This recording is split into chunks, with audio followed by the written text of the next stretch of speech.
MSW Media. Hey everybody, it's AG, and welcome to Refried Beans, where we play an episode of the Daily Beans podcast from the same week, either 1, 2, or 3 years ago, so we can see how far we've come. So please enjoy this episode from days gone by, and note the date in the intro. Refried beans. I like refried beans. That's why I want to try fried beans, because maybe they're just as good and we're wasting time. News with swearing. Daily beans, daily beans. Daily beans, daily beans. Hello, and welcome to the Daily Beans for Tuesday, September 19th, 2023. Today, more obstruction of justice in the Mar-a-Lago documents case. Jeffrey Clark didn't show up to his hearing today in his bid to remove his Fulton County case to federal court. House Democrats are pressing for cameras in federal courtrooms. Hunter Biden has filed a lawsuit against the IRS. Kenneth Chesebro has filed a motion to quash one of the Fulton County charges against him, arguing that the fraudulent electors were actually duly elected and certified. Jann Wenner has been removed from his position on the board of the Rock and Roll Hall of Fame for extremely racist and sexist statements. 5 Americans have returned home from being wrongfully imprisoned in Iran. And Trump attacks liberal Jews on Rosh Hashanah. I'm Allison Gill. And I'm not surprised. And I'm Dana Goldberg. I am not surprised either. The only thing that surprised me is that he didn't do it on X with Elon. Seriously. What a schmuck. Hello, my baby. Hello, my honey. I'm anti-Semitic too. Like just a big thing. To do, yeah. Fucking assholes. Today we have a really great show for you. I'm excited. I'm going to talk to author Michael Harriot. He has the new book coming out, Black History AF, The Unwhitewashed Story of America. He's also the host of a great podcast called Draped Maniacs, and you're going to want to listen to all about that later in the show. Michael Harriot, true, amazing, just incredible writer and host. I can't wait to talk to him. Also, we have some quick hits today, so let's do it. And to make a long story short, Breaking news in the Mar-a-Lago documents case. When Trump found out that his aide, Molly Michael, she's known as Trump Employee 2 in the Mar-a-Lago indictment, by the way. When he found out she was going to talk to the FBI, Trump allegedly said to her, "You don't know anything about the boxes." That seems like obstruction or witness intimidation, suborning perjury, something. Anyway, he also apparently wrote to-do lists for her on the back of classified documents. Oh my God. I was like, oh, well, maybe he's just recycling. Maybe he's he's like worried about the planet and he wants to save paper. So he's just writing to-do lists on the back of, pick me up a diet hamburger, please, 7 of them, along with a taco bowl because I love the Mexicans, and also ignore what's on the other side of this paper. Like, what the fuck? Those documents were not seized during the FBI search, and she found them, like just these notes, to-do lists, and noticed that they had classified markings on them and was like, they just came looking for stuff like this. And she reached out to the FBI and said, here, you should probably have this stuff back. She handed them over as soon as she found them. By the way, she's the one, Trump Employee 2, who provided she took the photos that we see in the indictment of like the bathroom and good for stage. her. Yeah. And Andy and I are going to discuss all that on the next episode of the Jack podcast. All right, AG. And Ken Chesebro, that old guy, he's filed a motion to dismiss one of the charges against him, claiming that the fraudulent electors, get this, were actually certified and duly elected. No, they fucking weren't. That's going to go absolutely nowhere fast. That's hilarious. No, sorry, Cheese. Sorry, bro.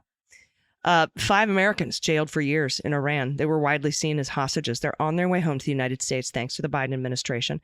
The last pieces in a controversial swap mediated by Qatar all fell into place when $6 billion of Iranian funds that have been held in South Korea reached banks in Doha. And I want to be clear here, the $6 billion is not cash that they can spend any way they want. Although the Iranian government said that, they're just saying that they can't. It's not actually cash. It's not coming from the United States. This is cash, non-sanctionable funds from Iranian oil sales that will arrive in the form of aid, food, medicine, supplies, etc. It was held up in South Korea due to currency exchange issues, and the Biden administration shook it loose. Those funds were always available to Tehran. They just, for some reason, were stuck. So try not to buy the GOP hype that we're giving $6 billion of your taxpayer money in cash to the Iranians so that they can do whatever they want with it. It's not exactly what's going on. But I'm so glad these hostages are home. I am as well. And Jeffrey Clark did not show up for his hearing today in federal court. Because he doesn't have pants. Yeah, no pants to wear. He doesn't have his court pants. No court pants. No court pants. Yeah, he did not show up to his hearing. He's got his legal briefs, but he doesn't have court pants. All right. Enough dad jokes. Get her out of here, people. I'm here all week. Yeah, actually, she will be. Try the veal. Or don't. It's bad for the environment. Yeah, don't do that. Federal court. Tip your wait staff. Yeah, he didn't show up for his hearing on whether or not he can remove his Fulton County case to federal court, which is bad for him, by the way, because the burden is on him to prove his case. And if he doesn't show up, it's real fucking hard to do that. The judge also wouldn't accept Edwin Meese's full declaration. So no decision yet, but we're going to keep you posted on that little hot hit.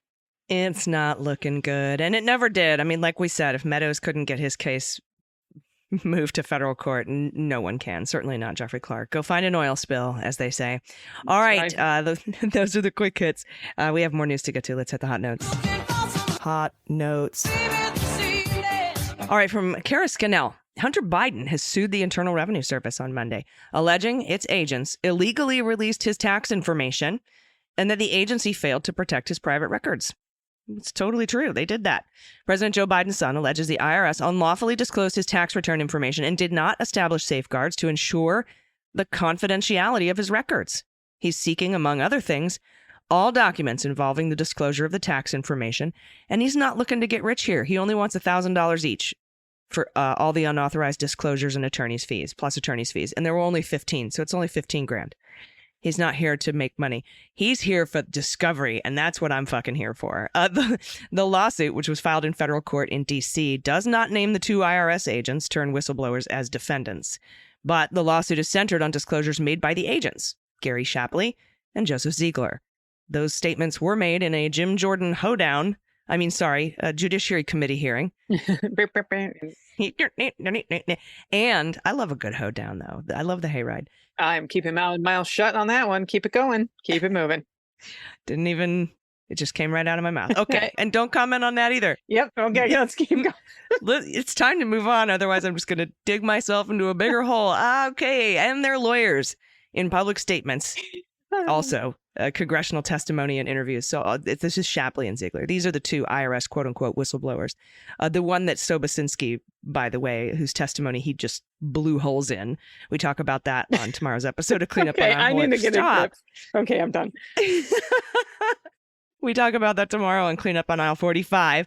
Judge Tim Kelly, a Donald Trump appointee, has been assigned to the case. This is Timothy Kelly. This is a guy who's been giving super low sentences to Proud Boys. But anyway, it's being filed amid a swirl of other legal issues facing Hunter Biden. He's indicted by special counsel David Weiss on 3 felony gun charges last week. It's actually not 3 felony gun charges. It's 1 felony gun charge and 2 falsifications statements, lying on the gun forms.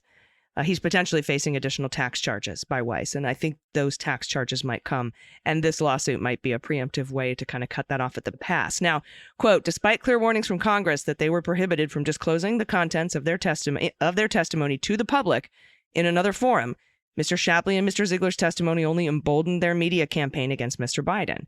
And finally, since their public testimony before the House of Representatives on July 19th, 2023, the agents have become regular guests on national media outlets and have made all new allegations and public statements regarding Mr. Biden's confidential tax return information that were not previously included in their transcripts before the Committee on Ways and Means, unquote. Specifically, Hunter Biden's attorneys pointed to details Shapley shared in an interview with CBS News that aired in late June. During the interview, he alleged that Biden took certain personal expenses as business expenses, including prostitutes, sex club memberships, hotel rooms for drug dealers, etc., and that Biden owed $2.2 million in unpaid taxes. That's what this lawsuit alleges. Shapley's attorneys called the lawsuit a frivolous smear and said the agents only discussed information allowed under the statute. Ziegler's attorney said that the lawsuit is an effort to distract from the ever-growing evidence that supports the testimony of the two IRS whistleblowers. Every single piece of evidence and other testimony discredits their testimony, by the way. The IRS says it won't comment, and it's not going to. This is pending litigation. If the suit makes it to trial, this is going to be really bad for any future tax charges against Hunter from David Weiss. And it's going to be bad for House Republicans because discovery could show improper leaks and improper communication and improper handling of information from the Department of Justice. And I'm not talking the Merrick Garland, I'm talking David Weiss, right? This Trump-appointed holdover special counsel. Or communications between the Trump administration and the IRS about this investigation. I sure hope it does. Yep. You remember when Trump didn't at all, he totally pressured the IRS to do audits on like Andy McCabe and Jim Comey.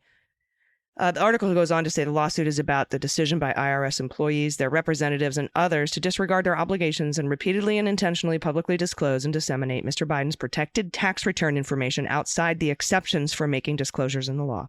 The suit adds, these agents' putative whistleblower status cannot and does not shield them from their wrongful conduct in making unauthorized public disclosures that are not permitted by the whistleblower process. In fact, a whistleblower is supposed to uncover government misconduct, not the details of that employee's opinion about the alleged wrongdoing of a private citizen. The lawsuit alleges Shapley and Ziegler went beyond confirming the investigation into Hunter Biden's taxes and provided specific allegations, the amount of deductions taken, and the liabilities owed for tax years.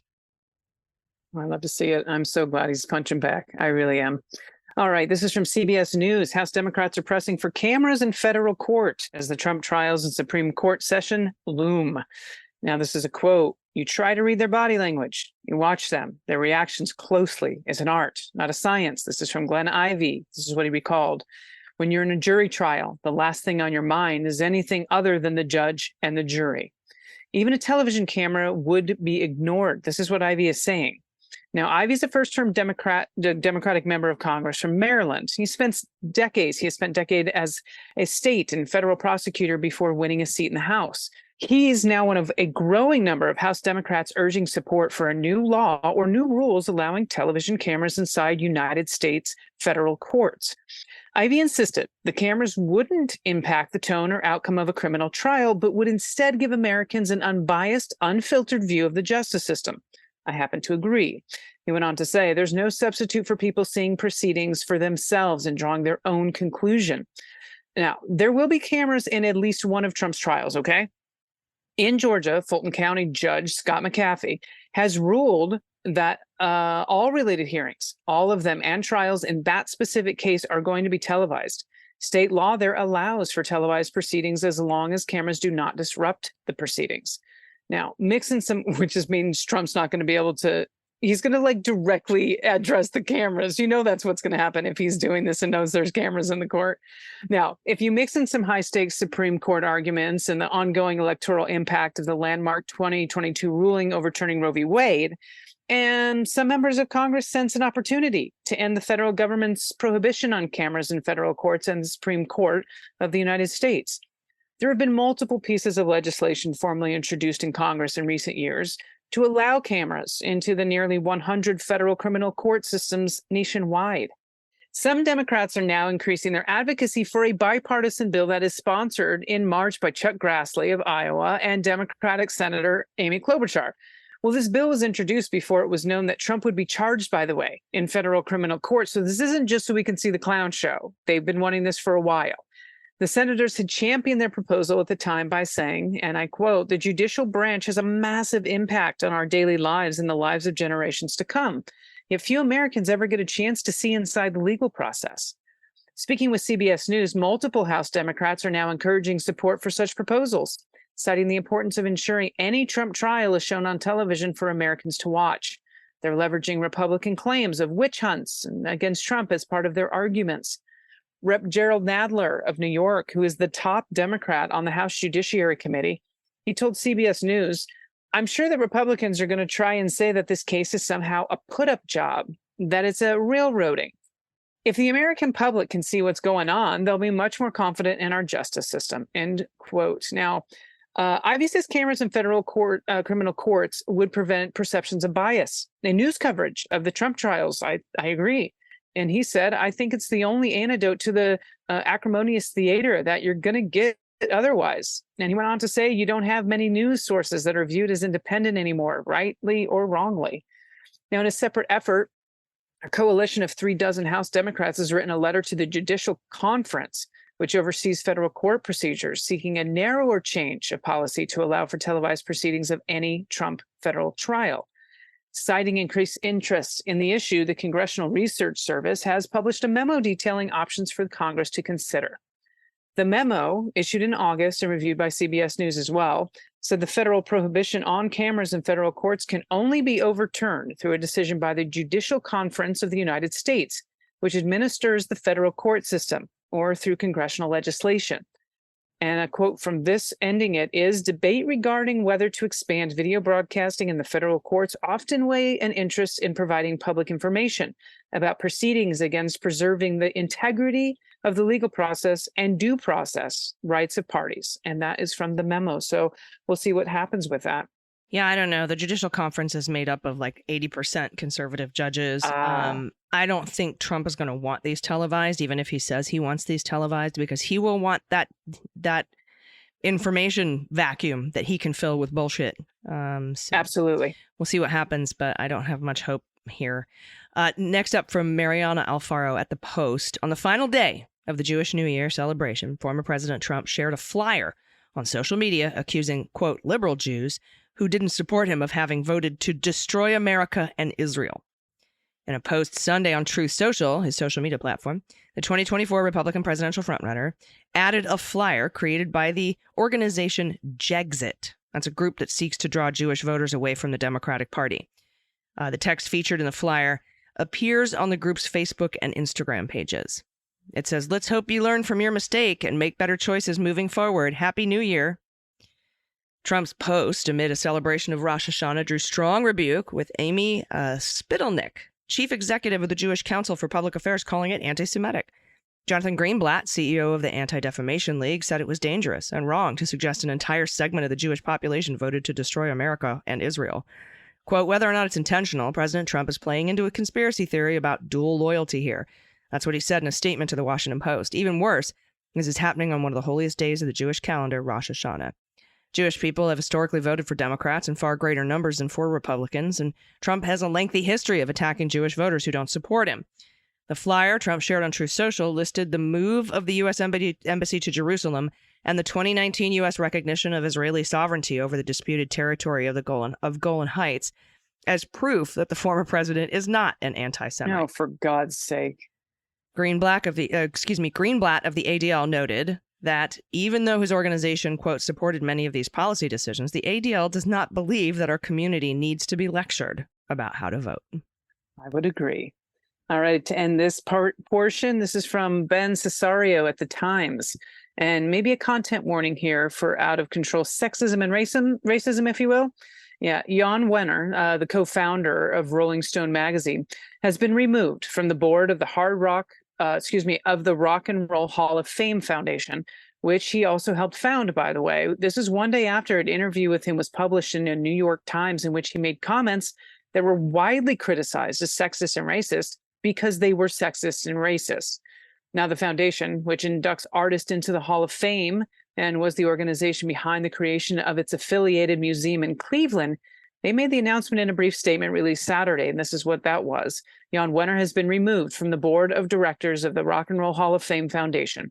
And that's from Joel Peresman, the president, by the way, and chief executive of the foundation. He did decline to comment further when he was reached by phone.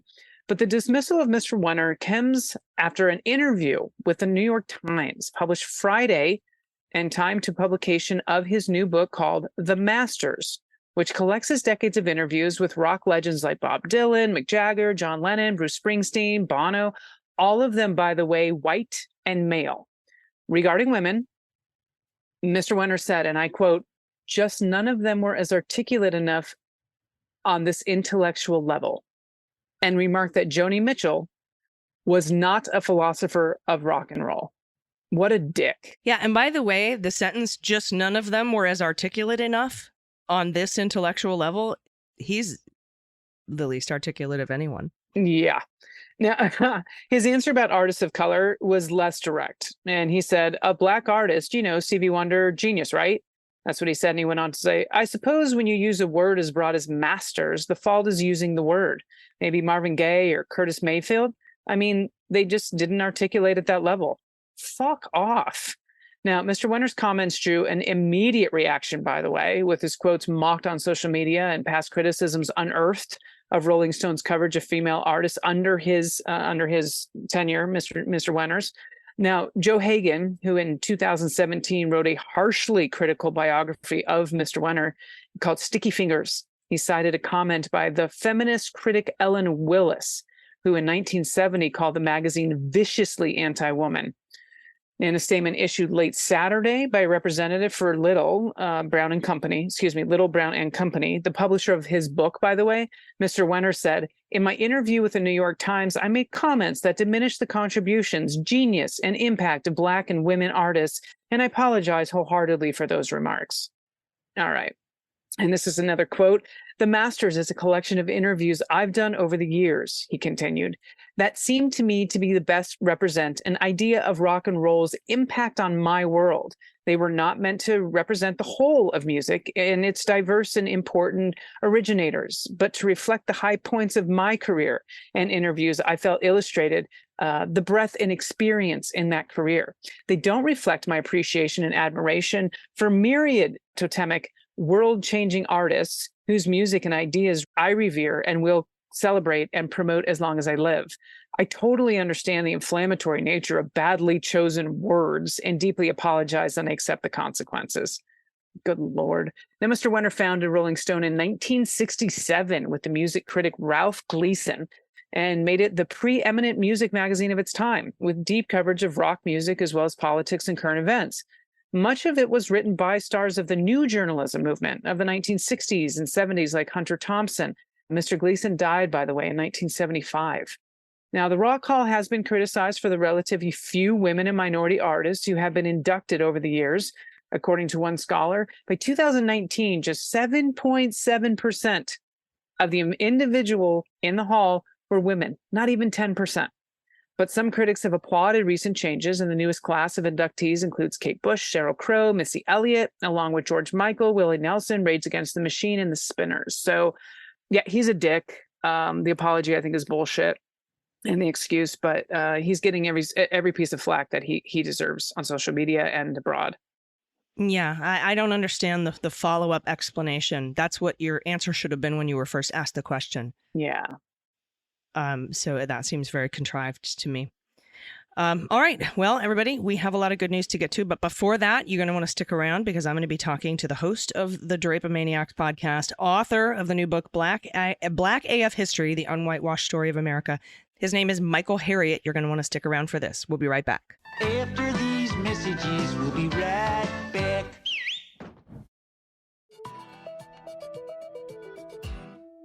Hey, everybody. Welcome back. I am honored to be joined today by historian, journalist, Emmy-nominated writer, celebrated YP-pologist, dean of Black Twitter, and author of Black AF History, The Unwhitewashed Story of America. It comes out September 19th, and he's also the creator of the Drapomaniacs podcast. Please welcome Michael Harriot. Thanks for having me on. I'm really excited to talk to you today for a lot of reasons, but mostly because I think that learning the hard history is where we are failing our young people and our old people, me included. And I wanted to talk to you about this incredible book that comes out. Again, it comes out September 19th. Can you tell us a little bit about Black AF History? So it is a story, it's a book about the history of America. It's not necessarily a Black history book. It's the history of America viewed through the eyes of Black people. And I think that's important because, you know, there are books about the history of Black people in America. And then there are books about America, right? Like the history that we all know. But this book is specifically looks at America through the eyes of Black people and tells those stories through those eyes. So we do focus on the history of America. It starts in the 1400s and ends, you know, basically yesterday. And what we talk about are not just like the Black people throughout history, but how Black people viewed America, because I think that's important. You know, one of the things that I talk about in the book is how, for instance, we'll talk about the French settlers and the English settlers who came here to build the country, and then the pilgrims who came because of religious persecution. And then we just lump all the Black people together as Africans, right? With no religious background, no political background. And those are the things that kind of we turn upside down in Black AF history with, and I think it's funny and it's biting, but I think it's still interesting to read. And we do it not in the verbiage of the usual historians, but in a way that is engaging with the audience. That is so important. And I want to talk a little bit more about that, about bringing humor into things. It's more relatable. When I started the Mueller podcast, the Mueller report, it's a snoozer, man. It's like really boring. But, you have to infuse it through the lens of your lived experiences. And that's why I think the democratization of our voices in this new media sort of empire that's coming up is so important, because there is a through line here of whitewashing history from the 1400s leading all the way up to January 6th and the Great Replacement theory. And you hit those points and you hit those targets. And I think it's very important for people to understand sort of how we got here. We didn't just spring up all of a sudden with white supremacists in this country trying to overthrow the government and not teach Black history in schools and come up with boogeymans like CRT and all these things. It didn't just happen overnight. This is generational. And I think that that's one of the most important aspects of your book, and how relatable it is through the lens of your lived experience. Yeah, I think that is important to kind of marry the two things together and to kind of tell, in essence, it's a storytelling exercise, right? I think if you, instead of giving people a bunch of dates and numbers and, geographical maps, if you just tell the story, the true story of America. And I think not only does it gives us a view of the past, but we get a better understanding of why things are the way they are right now. Something I always say is history is not something that happened. It is something that is happening. And the only way we can understand what is happening is through the lens of history. Mm-hmm. And there's a lot of meticulous research behind this book as well. So it's not just, sort of, with my feeling about this particular event in history. This is all sourced. And, I have brought up asking my friends and people that I speak to, like, what did you learn that the Civil War was about? What did you learn about these particular things? And I hear the same answers over and over again. Oh, it was about states' rights, right? And, then we can talk about states' rights to do what.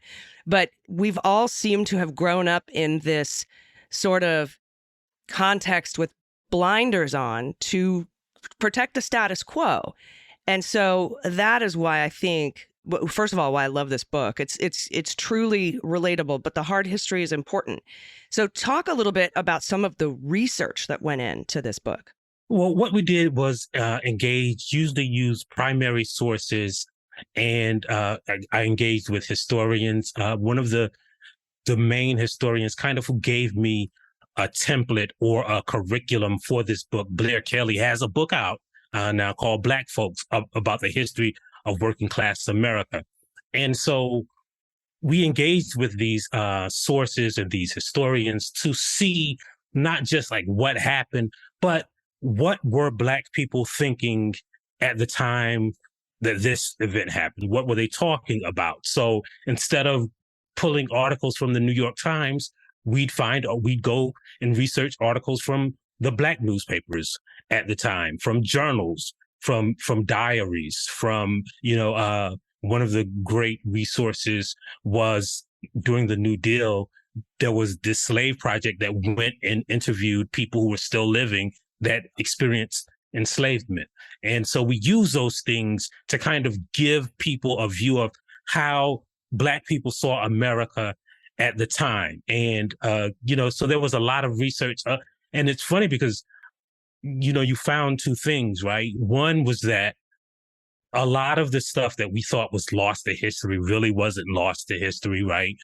And the other was that a lot of, like, for instance, we'd go to look for a Black newspaper. We knew that there was a Black newspaper that existed in this city at the time that this event was happening in the city or the state at the time. And I kept coming across this, the same two sentences. No surviving copies exist, burned by a white mob. right? Which was the fate of a lot of Black newspapers. We don't talk about that, right? And so those kinds of not even stumbling blocks, but realizations that we learned during the research process, they all were included in this book. Yeah. And, you mentioned that you interviewed people who were actually there. And I think that kind of hits home in the concept that this is not, this is recent history that we're talking about. And yet we seem to blame short memories when there was actually an overt, and has been for hundreds of years, purposeful and deliberate, effort to make our memories short on this. And I think that that's why, pushing through with this kind of research and this point of view on history is so important, because you bring up such a good point, and you do this in the book as well. It like, I just shared a thread on Twitter that you wrote about the cookout. And I want you to talk a little bit about that. You talk about it in your podcast as well. In fact, you have a podcast episode about it that I encourage everybody to listen to. It came out on September 5th. It's wherever you get your podcasts, and it's called Draped-O-Maniacs.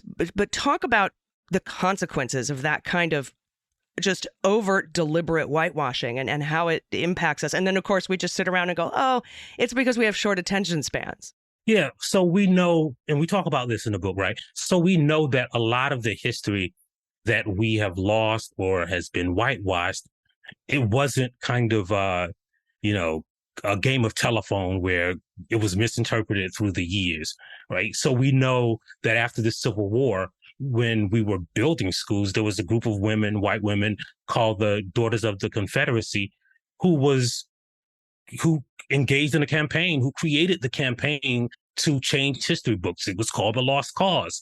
And they were basically the authority through which all of the history books, the textbook manufacturers and the publishers had to go through to get their history books approved. So if the Daughters of the Confederacy didn't approve of it, it couldn't be adopted by a state. Well, they intentionally wanted us to believe that, for instance, slavery wasn't that bad, that the Confederacy was about, as you mentioned earlier, states' rights. And they had this whole definition and this view of America that became part of the American education system, right?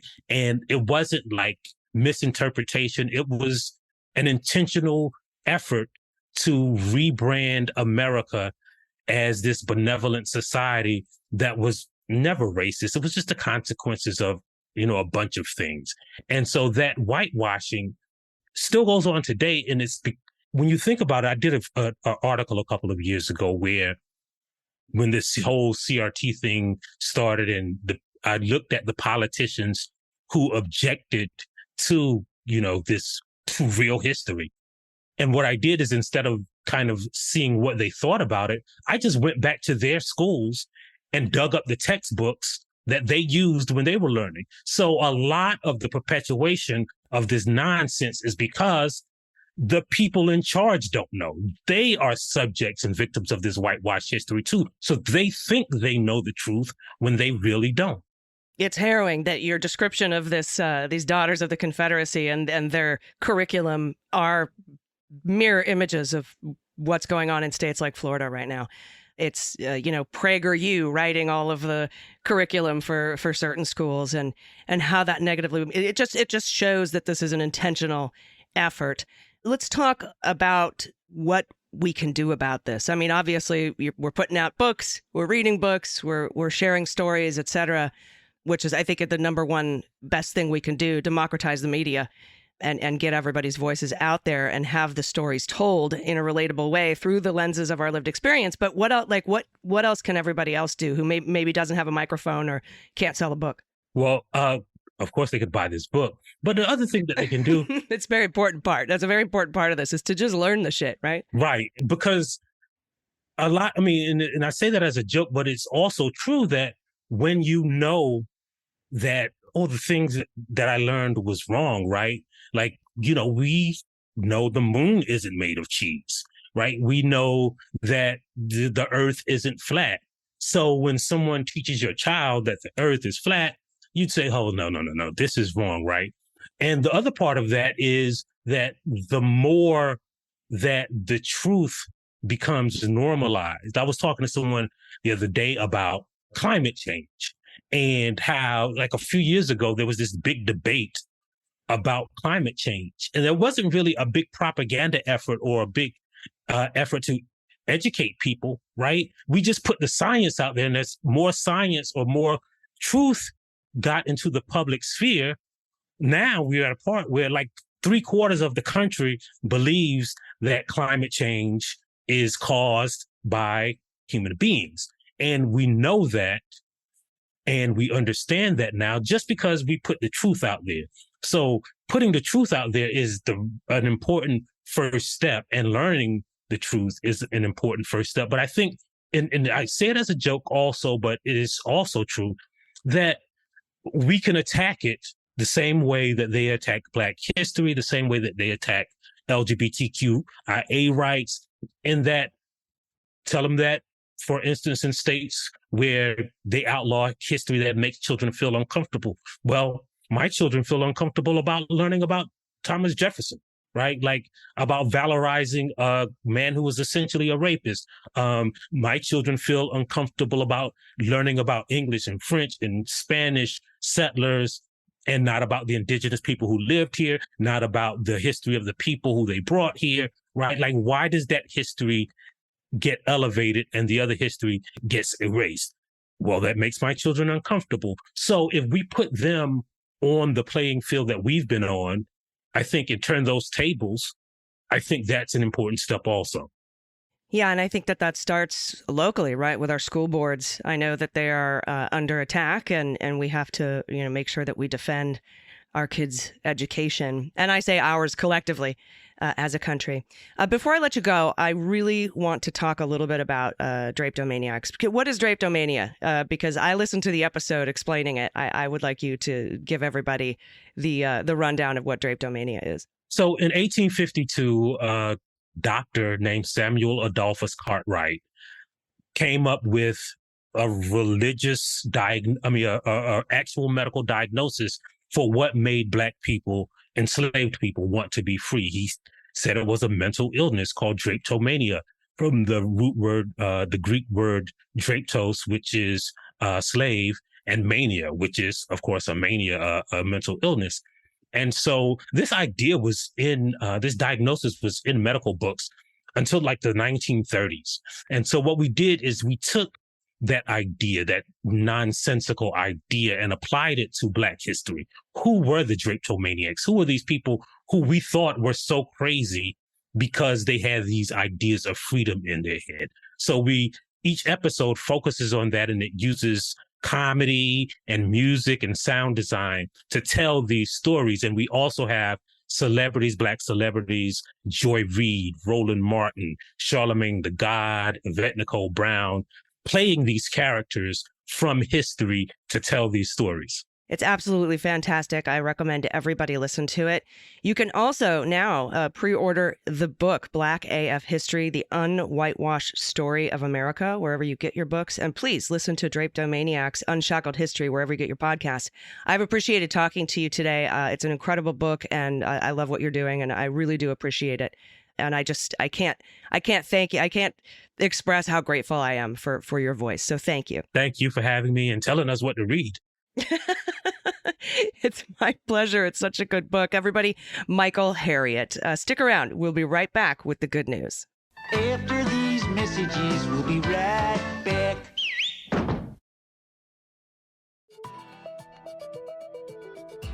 Everybody, welcome back. It's time for the good news. Who likes good news? Everyone? Then good news, everyone.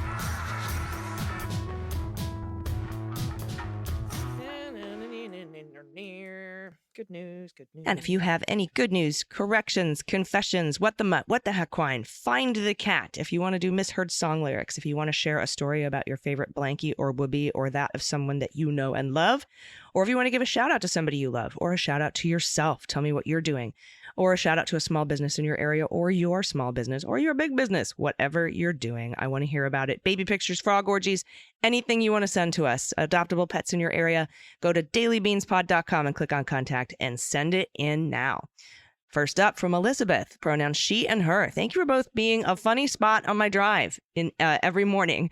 I wanted to share some of my good news and hopefully give Dana some encouragement and solidarity. Thank you. I am a giant nerd and started making tabletop role-playing games like Dungeons & Dragons, dice, and have finally gotten all my sets up on Etsy.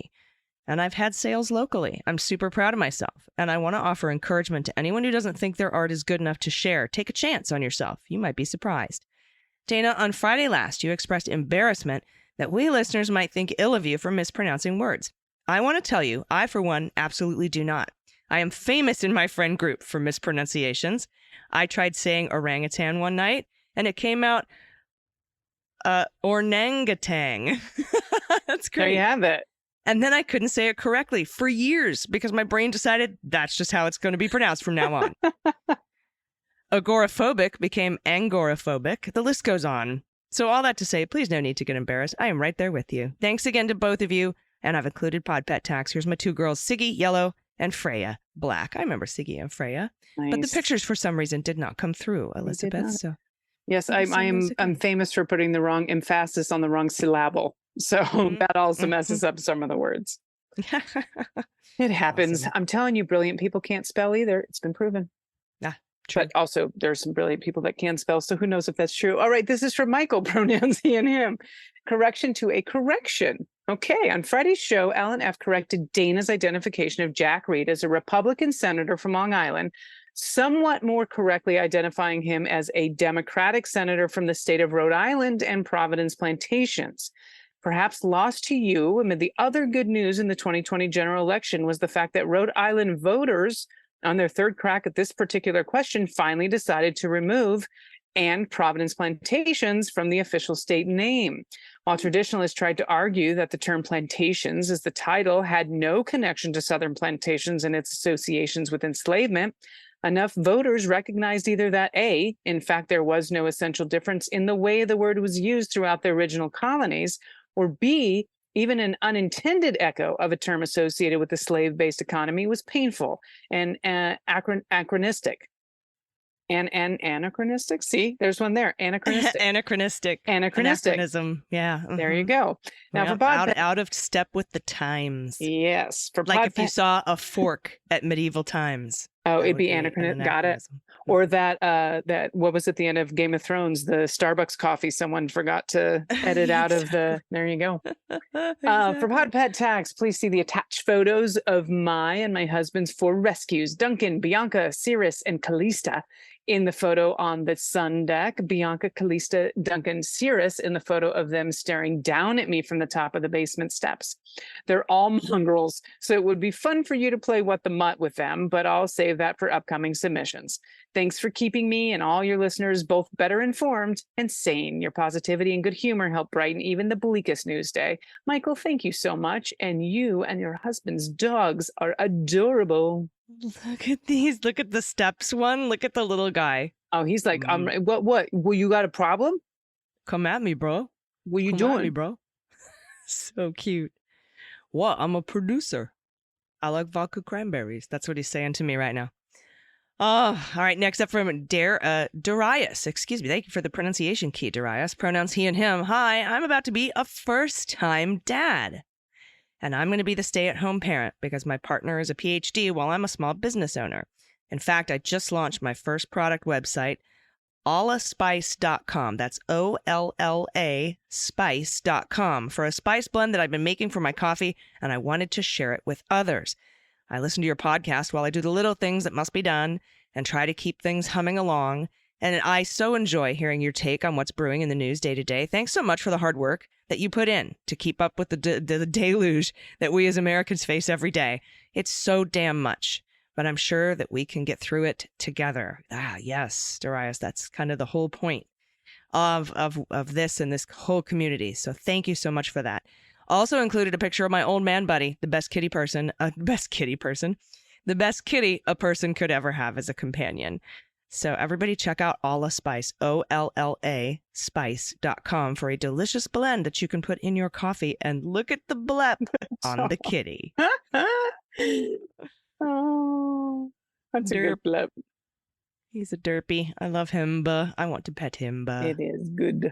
All right, this one's from Jen. No pronouns given from Jen. Good morning, Laguma ladies. A while back, I wrote to you about our small business idea to provide employment for adults with autism in our bakery.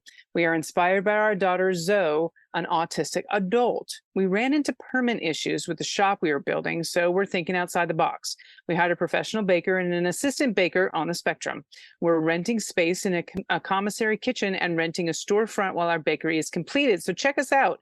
It's Zoe's Desserts with Z's instead of S's. So it's ZOESDEZZERTS.com. Zoe'sDesserts.com.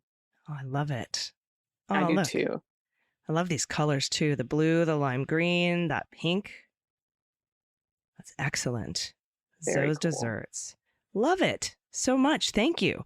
Next up from Anonymous, she and her. Good news. My right AirPod survived a trip through the washer and dryer, and now it's clean. Nice. My pod pet tax. That's it. That's the submission. I love it. My pod pet. When I tell you anything, any bit of good news, send it. My pod pet tax is a find the frog. This spring and summer was one of the rainiest in Colorado's history, and we've had an explosion in the frog population. Let's see. Oh, there he is. Yep, there's two of them actually. There's a big old one on the right and a tiny one on the left. And if you give them enough time, maybe you're going to get your orgy. Yeah, they just need that whatever that's floating in the water just needs to float closer. Pangea. Let's do it. Oh my God, I love it. All right, this is from Katie, pronouns she and her. Hello, Beans Queens. I've been a listener for a few years now, and I absolutely love the two of you and the service you're doing to cover important political topics daily. Now, this isn't exactly good news, but I wanted to share my sweet kitty, Ollie, who I always called Ollie Bean. Ollie passed unexpectedly last week. I miss him dearly, but I will forever sing your theme song as Ollie Bean, since I used to sing it to my fluffy boy on occasion. I attached a few photos. One is when he was just a baby bean. Anyway, keep up the good work. Much love to you both. Katie, I'm so sorry that you lost your baby. Oh, he's beautiful too. Oh, gorgeous. Look at that second picture.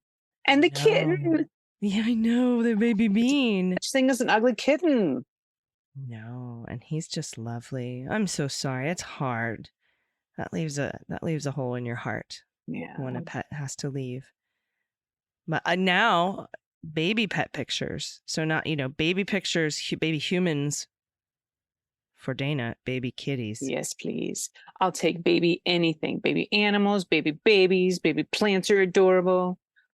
Yes, and thank you for that submission. It's a lovely remembrance for Ollie Bean. And the frogs, thank you. And the bakeries, those desserts, thank you. And the derpy kitty from Darius and Olla Spice, OLLA Spice. Everybody check that out. The 4 dogs for Michael, thank you. And Elizabeth, appreciate you. And I'm going to look for Siggy and Freya, although I think I've seen them before. But would love to see them again. All right, everyone, send in your good news, dailybeanspod.com, and click on contact. We will be back in your ears tomorrow. And don't forget, tomorrow, a new episode of Clean Up on Aisle 45 comes out. It is chock full of stuff, and Pete is hilarious. As always, you don't want to miss it. Any final thoughts before we get out of here, Dana? No final thoughts for today. All right, everybody, we'll be back tomorrow. Until then, please take care of yourselves, take care of each other, take care of the planet, take care of your mental health. Vote blue over Q. And take everyone and their parents with you. I've been EG. And I've been DG. And them's the beans. Refried beans. I like refried Beans.